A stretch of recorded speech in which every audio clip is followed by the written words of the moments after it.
Hi there, here I am on my balcony for a themed backdrop for today's mini talk, next to my sadly shriveling tomato plant. It's seen better days. I've been kind of getting bogged down in reading Dune. Like, I don't think the writing's getting worse or anything. It's just so big. It's like 900 pages, I think, and it's really wearing me down, and it's getting harder to read just because I'm tired of it.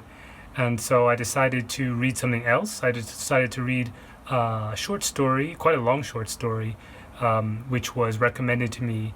I saw it recommended on a booktube channel, and it's called Rappaccini's Daughter, and it's about killer plants, which is great. And it's a short 5-star breezy wonderful read that just sort of like a cleanses your palate. So now I'm completely happy with reading stuff again, and I'm ready to get back into Dune and finish that thing. I'm really close to finishing it. So Rappaccini's Daughter is about this student who goes to university in Padua, and he gets an apartment which is overlooking a garden plot. So his neighbor is this gardener called Rappaccini, who's also a doctor, and he makes these poisons out of his plants, and it's like a beautiful Eden-like garden. And he also has a daughter who's called Beatrice.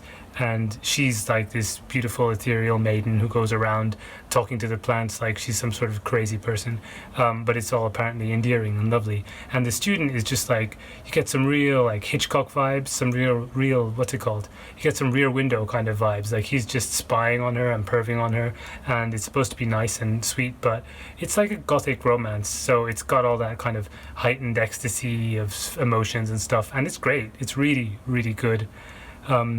It was way too much like Frankenstein, though. Like the themes, like every single theme. And I'm not gonna list them because I don't want to spoil it because it's kind of short, anyways. But like seriously, so much was. I had to check which was written first. Frankenstein was written first, so it is. I do feel it's a little bit of a rip-off of Mary Shelley. I'm sorry, Nathaniel Hawthorne. That's just how I feel, but it is what it is. And in Mary Shelley, she needs sort of zombies. Instead, we just get plants, and they're not like magic plants. They're just normal poisonous plants. So I'm really cool with that. Anyway, so obviously stuff goes down between this student and the daughter, and eventually he sneaks into the garden and starts seeing her. He sees some freaky shit beforehand, like animals dying and stuff like that around the plants and around the girl. And then when he goes into the garden, like he looks around the plants and they're just like described, I think not by him, by the narrator. I'll read it to you. I'll put an inset here. There was hardly an individual shrub which a wanderer, straying by himself through a forest, would not have been startled to find growing wild, as if an unearthly face had glared at him out of the thicket. Several also would have shocked a delicate instinct by an appearance of artificialness, indicating that there had been such commixture and, as it were, adultery of various vegetable species, that the production was no longer of God's making, but the monstrous offspring of man's depraved fancy, glowing with only an evil mockery of beauty.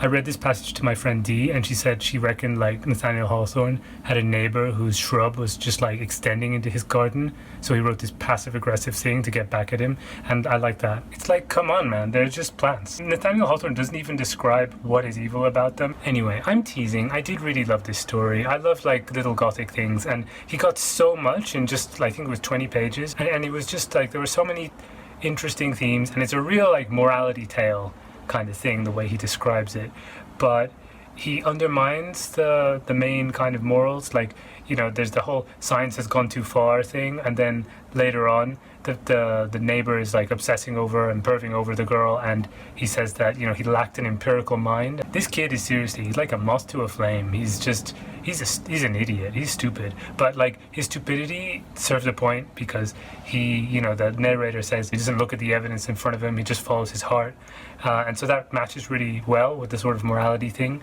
which is saying that like science is gone too far, and nature is more important than science, and we should just go with our instincts and stuff like that. So he really contradicts himself, the narrator, which is really lovely, and I like that. Instead of being like two-dimensional morality tale, it's actually like complex morality and makes you think about nature and love and stuff like that. Anyway, it was just a completely lovely ride, and it's the first thing I've ever read by Nathaniel Hawthorne. I want to read more now, but I'm going to stick with the things I have, and I'm going to finish Dune. I'm going to finish it, I'm going to film a bunch of videos about it. Okay, see you later, bye. It was not love, although her rich beauty was a madness to him, nor horror, even while he fancied her spirit to be imbued with the same baneful essence that seemed to pervade her physical frame. but a wild offspring of both love and horror that had each parent in it, and burned like one and shivered like the other. Giovanni knew not what to dread, still less did he know what to hope, yet hope and dread kept a continual warfare in his breast, alternately vanquishing one another and starting up afresh to renew the contest. Blessed are all simple emotions, be they dark or bright. It is the lurid intermixture of the two that produces the illuminating blaze of the infernal regions. Okay, so it's dark out now, but here's a little epilogue. Just to note that the feminist eco-terrorist Poison Ivy from Batman is based on Rappaccini's daughter.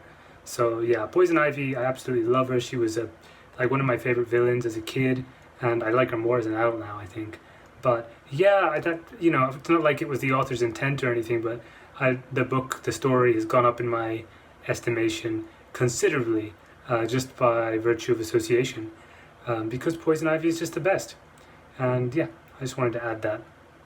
Night.